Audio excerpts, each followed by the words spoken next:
সবাইকে জানাই high and hello, আবারও ওয়েলকাম আমার একটা নতুন ব্লগে তোমাদের। তো আজকে কিন্তু রথযাত্রা, আর আমি ক্যামেরার দিকে তাকিয়ে কথা বলতে পারছি না, বিকজ আমার চোখের অবস্থা খুবই খারাপ। চোখে গুঁতো লেগেছে এমনভাবে একটা, সে যাই হোক পরে তোমাদের বলবো। তো দেখো, সকালে কিন্তু প্রথম আমার ভাই রথ নিয়ে এসছে, আজকেই নিয়ে এসছে। হঠাৎ করেই প্ল্যানিং হয়েছে যে ওরা বন্ধুরা মিলে রথ চালাবে, আর আমারও একটু ইচ্ছা ছিল। আর এইদিকে আমার পার্সেলও এসছে। তো চলো আজকে সারাদিন কি করছি তোমাদের সাথে শেয়ার করবো। এদিকে কথা বলবো কি, এরা যা শুরু করে দিয়েছে ঝগড়াঝাটি, আর কিছু বলার নেই। কেন, কি হয়েছে? ছোট্ট ছোট্ট বক্সটায় না, ভুল কি বলেছি বাবু দাদা? না তুমি বলো, এই যে ছোট্ট যে বক্সটা, ঠাকুরের গান চালানোর কথা বলেছি। তো এটা খারাপ কি বল দা? এটাতে হাসির কি হয়েছে তুমি বলো বাবু দাদা? এই যে নর্মাল ছোট্ট যে বক্সটা, ঠাকুরের গান চালাই দিবি। তুমি বলো বাবু দাদা, আমি ভুল হাসির কি বলছি তুমি বলো। তুমি তো আমার দিয়েও বড়, তুমি বলো। মানে রথ নিয়ে বেরিয়েছি কিন্তু ওই বক্স চালায়। তা কি হয়েছে তাতে? ঠাকুরের বলদা, ডিজে জগন্নাথ গান বলদা একটা। দেখো এই যে ফুল আনা হয়েছে, এই যে আনা হয়েছে, আর এই যে একটা বলদ।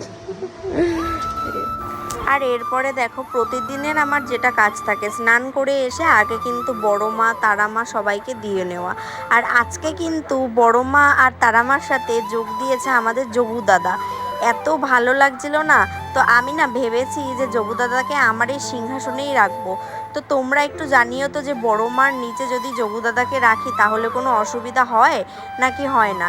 ভাবলাম যে রথে তোলার আগে একটুখানি আগে এখানে পুজো দিয়ে নিই, যখন রথ টানা হবে সাজানোর পরে তারপরে যোগু দাদাকে রথে দিয়ে দেবো। আর এরপর দেখো, আমি কিন্তু কর্পূর দিয়ে শনি মঙ্গলবারটা পুজো দিই, তো সেরকম এই দিনকার আমার একটু মনে হয়েছিল, তাই আবার একটু কর্পূর ধরিয়ে নিয়েছিলাম। আর তোমরা কিন্তু অবশ্যই একটু কমেন্ট করে জানিও যে যোগু দাদাকে মায়ের নিচে রাখা যাবে নাকি।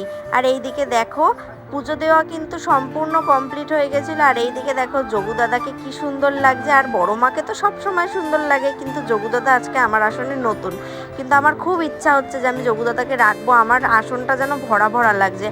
আমার বিশ্বাস করে, এই যে ছোট্ট একটা সিংহাসন আর বড় মা, মানে এটা আমার কাছে একটা মন্দিরের থেকেও কম কিছু না। বড় মন্দির না, তবে মন্দিরের থেকেও অনেক বেশি কিছু। যাই হোক, এরপরে দেখো রথটা আমি কিন্তু রেডি করেছি, সাজিয়েছি বসে বসে। আর এখন এই যে ঠাকুর প্রিপারেশন নেওয়া হচ্ছে। আর ওইদিকে রাস্তায় বেরিয়েছে টুনটুন ছোট জগন্নাথ। কি করছে অর্চনা ঠাম? কি করে এরকম ধরে এরকম ঠেলে নিয়ে চলে যাচ্ছে, আর ও দাদা ও নিজেই জগন্নাথ। দেখি কি করে, দেখি দেখাও তোমাদের, যে দেখাই ছোট জগন্নাথ কি করে। এই জগন্নাথ, এই যে এটা, এই জগন্নাথ, এই যে এই যে এই যে এই যে এই যে এই যে এটা হাই করো তো, কিরম করে দেখো দেখো।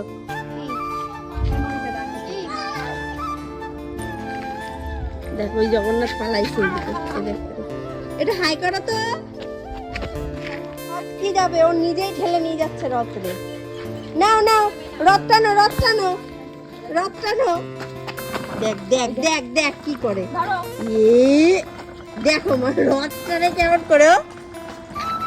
এ রাম, দেখ দেখ দেখ দেখ দেখ।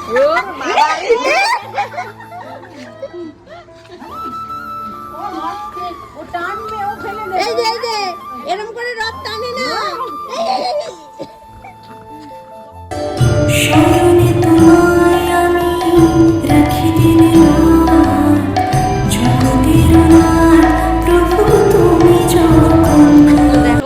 আমাদের বাড়ির সামনে এটা হচ্ছে কি আশ্রমের রথ আসছে। তো চলো তোমাদেরও রথের দর্শন করাই। ওই যে দেখো দূরে আসছে, মানে আমি রেডি হতে হতে হাফ লিপস্টিক পরে চলে এসেছি রথ দেখবো বলে, তাই।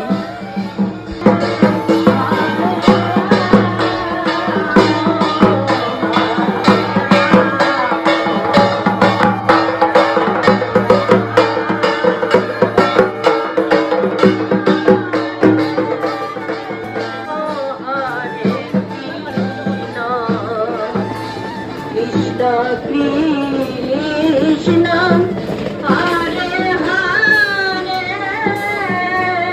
Hare হরে রাম রাম। তো দেখো আমি কিন্তু রেডি হয়ে বেরিয়েছি, বেরিয়ে আবার ব্যাকে বাড়িতে যাচ্ছি। আওয়াজ করছি আর একটা রথ আসছে, আর একটা রথ টানবো। তো আমার আউটফিটটা কেমন লাগছে একটু অবশ্যই জানিও, কারণ আজকে রথের দিন। তো ভাবলাম যে চলো আজকে একটু এই মানে চুড়িদারটা নতুন পরি, চুড়িদারটা একদম নতুন। তো কেমন লাগছে জানিও। তো যাওয়া যাক, আজকে একটুখানি রথ দেখবো রাস্তায় বেরিয়ে। আর এরপরে আমি এসেছিলাম রাজদীপদের বাড়ি। তোমরা তো জানোই ওর বাড়িতে আসলে পরে ও রেডি হতে এত দেরি লাগায়। দেখো বেরিয়েছিলাম মানে দিন থাকতে, আর বেরোতে বেরোতে ওদের বাড়ির থেকে রাত হয়ে গেল, মানে সন্ধ্যা হয়ে গেল আর কি। যাই হোক আর কি করা যাবে। আর এই যে দেখো আমাদের গুলু, ওর ভীষণ পা বেড়েছে, এখন কাউকে বেরোতে দেখলেই এরকম বাইরে চলে আসে আর দুষ্টুমি করতে শুরু করে দেয়। আর এদিকে ওয়েদারের অবস্থা দেখো, আকাশে কিন্তু ছিল প্রচণ্ড রকমের মেঘ। কি হবে কখন বৃষ্টি হবে কিছুই জানি না, কিন্তু তবুও আমার বেরোতে তো হবেই, মানে আমার একটু ঘুরতে যাওয়ার মন হলে আমি ঘুরতে যাই। আর এই দিকে দেখো সবাই বলে যে রথের দড়িতে টান পড়লেই নাকি মাও আসে, সেরকমই দেখো এদিকে কিন্তু দুর্গা ঠাকুরের প্রতিমা বানানো কিন্তু শুরু হয়ে গেছে। দেখতে দেখতে এবার পুজোও চলে আসবে, বেশ মজাই লাগছে। আর এই দিকে দেখো এইখানে এসে কিন্তু দাঁড়ালাম, এই যে আমাদের গোবরডাঙ্গা জমিদার বাড়ির মন্দির, মানে প্রসন্নময়ী কালীবাড়ি। তোমরা তো অনেকবারই আমার ব্লগে দেখেছো। আর এই যে আমাদের স্বপ্নের শহর, গর্বের শহর গোবরডাঙ্গার, যে এই যে তোমরা এখানে দেখতে পাচ্ছ, এখান থেকে আসা মানেই আমাদের গোবরডাঙ্গার এন্ট্রি শুরু হয়ে গেল। আর এর দিকে দেখো গোবরডাঙ্গা ব্রিজে তো চারিদিক অন্ধকার আর জলে পুরো একদম কি বলবো, এই যে দেখছো রাস্তা একদম ভিজে। যাই হোক এরপরে কিন্তু এই যে এসেছিলাম গাড়ির গ্যারেজে, রাজদীপের গাড়িটা একটু রিসেন্টলি খুব সমস্যা আছে, যেই কারণে গাড়িটা দেখিয়ে নিয়ে তারপর কিন্তু আমরা চলে এসেছিলাম এম বাজারে, যেটা আমাদের আসার কোনো রকমের প্ল্যানিংই ছিল না। জাস্ট আমাদের ইনস্ট্যান্ট মনে হয়েছে যে না একটু যাই, গিয়ে কিছু কেনাকাটা করে আনি, তাই জন্য কিন্তু এম বাজারে চলে এসেছিলাম। আর সত্যি কথা বলতে আমার কয়েকদিন যাবৎ মনটা একদম ভালো নেই, কারণ শরীরটাও আমার খুব একটা ভালো যাচ্ছে না। সেই জন্য ভাবলাম যে কেনাকাটা করলে যদি একটু মনটাও ভালো লাগে। কারা কারা আমার মতন রয়েছে যারা কেনাকাটা করতে ভীষণ ভালোবাসে আর কেনাকাটা করলে মনটাও ভালো হয়ে যায়? আমার তো গাইজ কেনাকাটা করলে মন ভীষণ ভালো হয়ে যায়। আর এরপরে এই যে দেখতে পাচ্ছ রাজদীপ কিন্তু ওর জন্য কিছু জামা, প্যান্ট, টি শার্ট এইসব দেখছিল। আর এইখানে এসে ওর পছন্দ হয়েছে একটা জামার সাথে প্যান্ট সেট করা। আর এই কয়েকদিন পরেই রাজদীপরা যাবে পুরীতে, সেই কারণে কিন্তু আমিও বললাম যে তুইও এটা কিনে নে, ভালো লাগবে। আর এইদিকে এসে আমি কিন্তু কিছু ওয়াটার বটল দেখছিলাম, নিয়েও কোনো লাভ নেই। প্রত্যেকবার এর আগেও বিশাল থেকে অনেকবার কিনেছি, আলটিমেটলি আমি কোনো ইউজ করি না। যদি সত্যি জানতে চাও তোমাকে চাই, তোমাকে চাই, যদি মিথ্যে মানতে চাও তোমাকেই চাই। আর এরপরে দেখো নিচে চলে এসে কিন্তু আমার অনেকগুলো ব্যাগ পছন্দ হয়ে গেছিলো। এই যে হোয়াইট কালারের ব্যাগটা, তারপরে এই যে হাতে গ্রিন কালারের ব্যাগটা দেখতে পাচ্ছ, আর এইটা নিয়েছিলাম রাজদীপের মায়ের জন্য। আর ওই যে ওদের হাতের ব্যাগ, ওটা রাজদীপের জন্য নিয়েছিল। আর এখানে এসে যেটা দেখলাম, এটা হচ্ছে আমার বোনুর সাথে আমার দেখা হয়ে গেছে, তাও আবার সেম ম্যাচিং করে। আমার কাকিমাও দেখো চলে এসছে। আর সত্যি কথা বলতে আমার বোনুর সাথে আমার দেখা হয়ে গেলে আমি যেন আলাদাই মজা পাই, আমরা দুজনেই ছ্যাবলা তো ওই জন্য। যাই হোক এরপরে দেখো এই ব্যাগটায় পুরো ফুল ব্যাগ আমরা আজকে মার্কেটিং করেছি শুধু এম বাজার থেকে, এতটা সব কিছু ব্যাগের মধ্যে। ভাবলাম ঘুরতে বেরোবো, সেখানে অনেকগুলো টাকার বাস লেগে গেল। এরপর তো বাইরে বেরিয়ে দেখি গাড়ি ভিজে পুরো একাকার, বাইরে মনে হয় ঝিরিঝিরি বৃষ্টি হয়েছে। তাই রাজদীপকে বললাম মোচ ভালো করে, তারপরে আমি উঠবো। তারপর ওর যেটা কাজ গাড়ির ইয়েটা মুছে দিচ্ছিল, তারপরে তো আমি বসবো, আমি মহারানী ওর কাছে, তাই না? যাই হোক এরপর দেখো এখান থেকে বেরিয়ে গেলাম। আর এরপর না দেখলাম কি এখানে পাঁপড় বিক্রি হচ্ছে, যেটা দেখে আমার খেতে খুব ইচ্ছা করলো। পাপান বললো যে তুই কি খাবি, তারপর আবার নিয়ে গেল পাঁপড় খেতে, আমরা চলে আসলাম। একটা 10, 3টে 20, একটাই দাও। একটা খাবি নাকি কটা খাবি? তিনটেই নি, তুই একটা খাও আমি একটা না খাই। আমি খাবো না তো, আমি খাবো না। আর দুটো দুটো 20 টাকা। একটা 10, 3টে 20 এখন পাঁপড়ের দাম। 6 টাকা আগে খেতাম। আগে আমরা 3 টাকাতেও খেয়েছি, 3 টাকা 2 টাকাতেও খেয়েছি। এখন সব কিছুরই দাম বেড়ে গেছে।